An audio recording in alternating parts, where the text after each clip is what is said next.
July August বিপ্লবের পর আমরা এই আসিফ মাহমুদ, নাহিদ ইসলাম, মাহফুজুল আলম এদের কাছে মাঝে মধ্যে শুনি জুলাই আগস্টের অর্থাৎ 5 তারিখের পর যদি তারা ক্ষমতায় না আসতে পারত, বিগত সরকারকে সরাতে না পারত, তারা কিন্তু সশস্ত্র বিপ্লবের ঘোষণা দিত।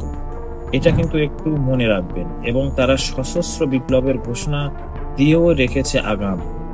সাম্প্রতিক একটি সাক্ষাৎকারে যমুনা টিভির সাথে সেখানে আসিফ ভুঁইয়া তিনি বলেন যে তারা সশস্ত্র বিপ্লবের প্রস্তুতি নিয়ে ফেলেছে। থানাগুলো লুট হয়ে গেছে, অস্ত্র বিভিন্ন জায়গায় চলে গিয়েছে, কিন্তু এ ব্যাপারে আমি কোনো উপদেষ্টাকে কিছুই বলতে শুনিনি। আপনি শুনেছেন কি? দ্বিতীয় হলো, কিছুদিন পর পর ওই যে মাহফুজুল আলম মাস্টার মাইন্ড, সে শুধুমাত্র ঘোষণা দেয় যে দেশে গৃহযুদ্ধ হবে। তার মানে কি আমি বুঝি না, আপনারা বুঝেন কি? সশস্ত্র বিপ্লব, থানা লুট, গৃহযুদ্ধ, তার মানে কিসের ভিত্তিতে তারা এই কথাগুলো বলে?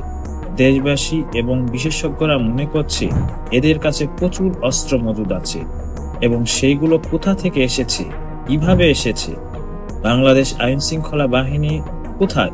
সেনাবাহিনী কোথায়? বাংলাদেশের সরকার কোথায়? যারা সরাসরি মিডিয়াতে সশস্ত্র বিপ্লবের ঘোষণা দেয়, যারা সশস্ত্র গৃহযুদ্ধের ঘোষণা দেয়, তার মানে তারা অনেক অস্ত্র তাদের কাছে রয়েছে। এই অস্ত্রগুলো কোথা থেকে আসছে, কি কাজে ব্যবহার হচ্ছে?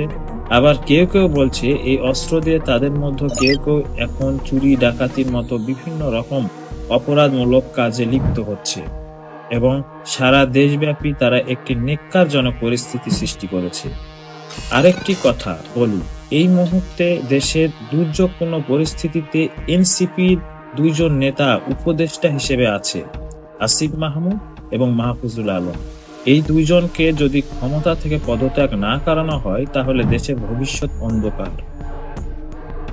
এরা ক্ষমতায় থেকে রাজনীতি করবে, ক্ষমতায় থাকবে, দেশের মানুষকে অনিরাপদ করে দেবে, এটা তো হতে পারে না। এই দুজনকে ক্ষমতা ছেড়ে উপদেষ্টার পদ থেকে সরে এসে জনতার সামনে দাঁড়াতে হবে। নাহিদ ইসলাম যেটা করেছে, চুরি ডাকাতি লুটপাট, এগুলো পরিসংখ্যান ধীরে ধীরে বেড়েই যাচ্ছে, আপনারা নিশ্চয় সেটি দেখতে পাচ্ছেন। আরো একটি প্রশ্ন আমার মনে, 5 আগস্টের পর যদি তারা ক্ষমতায় যেতে না পারত, তাহলে দেশের সশস্ত্র বিপ্লবে তারা ডাক দিত। এই সশস্ত্র বিপ্লবের অস্ত্রগুলো এখন কোথায়? কিসের ভিত্তিতে তারা এই কথা বলছে? তাদের কাছে অনেক অস্ত্র আছে, গৃহযুদ্ধের কথা তারা সময় পেলেই, সুযোগ পেলেই বলে। আর দেশের যে অসংখ্য থানা লুট হয়েছে, সেই থানাগুলোর অস্ত্রগুলো কোথায়? কেন সেনাবাহিনী এবং পুলিশ সে অস্ত্র উদ্ধার করতে পারেনি? ধারণা করা হচ্ছে এই অস্ত্রগুলো সমন্বয়কদের কাছে আছে, এনসিপির কাছে আছে। এনসিপির প্রচুর অর্থ সম্পদের মালিক। এখন তারা দুর্নীতিবাজদের কাছ থেকে প্রচুর টাকা নিয়েছে। বলা হচ্ছে বসুন্ধরা এস আলমের গ্রুপ প্রচুর অর্থ দিয়েছে, যারা এনসিপির নেতৃত্বে আছে। আরেকটি বিষয় অনেকেই সন্দেহ করছে, পাকিস্তান থেকে বাংলাদেশে মাঝে মধ্যে জাহাজ আসে। এই জাহাজ ভর্তি করে শুধু কি খাদ্য আসে, না খাদ্য হলো সাইনবোর্ড, খাদ্যের পাশাপাশি অন্য কিছুও আসে? দেশের এই বিশৃঙ্খল পরিস্থিতির জন্য সমন্বয়ক নামে এনসিপি দায়ী।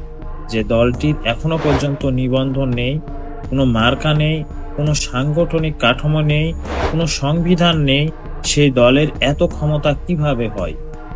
আমার মনে প্রশ্ন জাগে, আপনার জাগে না? তো অবশ্যই কমেন্ট বক্সে লিখবেন। সবাই ভালো থাকুন। আল্লাহ হাফেজ।